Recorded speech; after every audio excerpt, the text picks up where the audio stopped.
Your lower back hurts after every abs workout. You ignore it. You think it's normal. It's not. Your spine is literally screaming at you to stop, and you're not listening. Sit-ups feel like the right move because everyone does them. But everyone is wrong. Today I'm showing you why sit-ups are wasting your time, wrecking your back, and what actually works instead. And if you've been doing sit-ups for years, this is going to hurt a little. Let's be honest. You started doing sit-ups because that's what you saw everyone else doing. Instagram fitness pages, high school gym class, that one motivational video with the guy doing 1,000 reps. So you started cranking them out. 20 reps, then 50, then 100. And what changed? Nothing. Your abs still don't show. Your core still feels weak, and your back keeps hurting. Here's what's actually happening during a sit-up. You're flexing your upper abs. Cool, they're getting a workout. But your lower abs?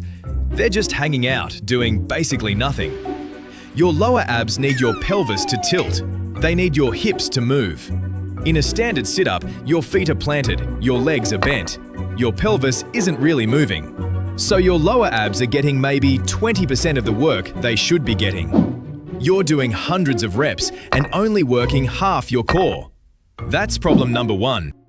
Let's say you get good at sit-ups. You start doing 50 reps, then 100, then 200. Congrats, you're really good at sit-ups now.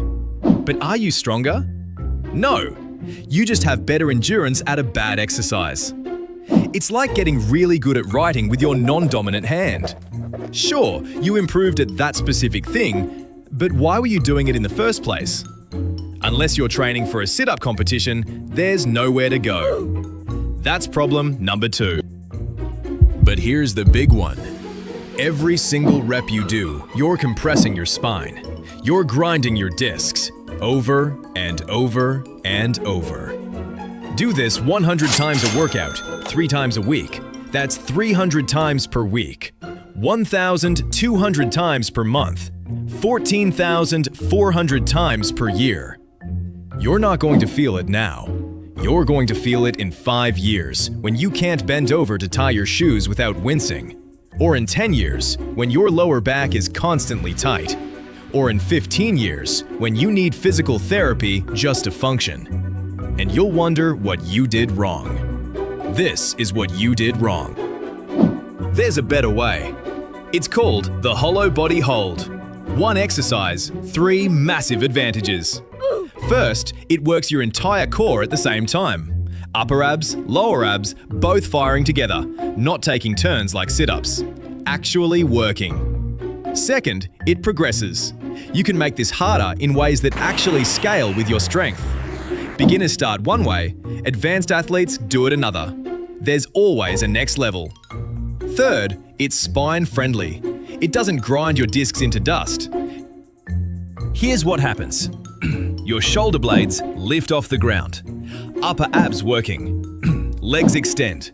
Pelvis tilts. Lower abs firing. Both at once. In a sit-up, you get maybe 80% upper abs, 20% lower abs. In a hollow body hold, you get closer to 50-50. Try holding this position for 20 seconds. You'll feel your whole core under tension. Most people realize their core is way weaker than they thought. All those years of sit-ups, wasted effort. Unlike sit-ups, where you just count higher until you're bored out of your mind, this move scales with your strength. It's all about lever length. The further you extend your body, the harder your abs work. Basic physics. If you're a beginner, keep your knees bent, feet off the ground. This is manageable. Your core is working, but the shorter lever makes it easier. Hold this for 10 to 20 seconds. You'll feel it, but you won't die. More advanced? Legs straight out at a 45-degree angle or lower. Now your abs are working overtime. Your lower abs have to fire harder to keep that pelvis tilted and your back glued to the floor. This is where most people realize they're not as strong as they thought. The hollow body hold is static. You hold the position. But if you want dynamic movement, there are variations. Log rolls. Hold the hollow body position and roll sideways. You're training core stability while adding rotational work. Hollow body rocks. Hold the position and rock back and forth like a seesaw. Both variations keep your spine safe while actually challenging your core. Start on your back, arms overhead, legs extended. First move, press your lower back flat onto the ground. Tilt your pelvis, lower abs engaging. Second move, lift your shoulder blades off the ground just a few inches, upper abs contracting. Third, keep your legs extended. Start higher if you need to, around 45 degrees. As you get stronger, lower them closer to the ground. Hold this position and breathe. Or you're going to hold your breath and forget you exist. Mistake number 1, shoulder blades resting on the floor. If they're touching, you're not working your upper abs. Mistake number 2, neck cranked forward. Keep your neck neutral, don't jam your chin into your chest. Mistake number 3, gap between your lower back and the ground. Zero gap. If there's space, your hip flexors are doing the work, not your abs. Train this 2 to 3 times per week. Start with 10-second holds. When you can hit 20 seconds comfortably, move to the next level. Track your hold times. 12 seconds last week, 15 this week. That's progress. Once you're holding 30+ seconds easily, add dynamic variations like log rolls or hollow body rocks. If sit-ups have been your go-to for years, this might sting. You've been grinding out hundreds of reps thinking you're building strength. But you weren't. You were just getting really good at sit-ups. Congrats on that. Think about it. If sit-ups are this broken, what else are you getting wrong? Most people never figure it out. They keep doing the same exercises, getting the same results, wondering why nothing changes. Here's what I want you to do. Drop a comment right now and tell me, how long have you been doing sit-ups? 1 year? 5 years? 10 years?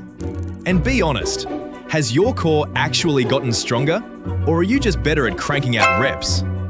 Have you felt that lower back pain after abs workouts? Or is it just me who ignored it for way too long? I read every comment. I want to know if this is clicking for you. Because the people who actually think about what they're doing, instead of just copying everyone else, those are the people who actually get results. So drop a comment, let's talk about it. And if this made you rethink your entire abs routine, hit that like button. Sit-ups are overrated. Limited effectiveness, no real progression, and back problems waiting to happen. The hollow body hold fixes all of that. Train smarter, not harder. I'll see you in the next one.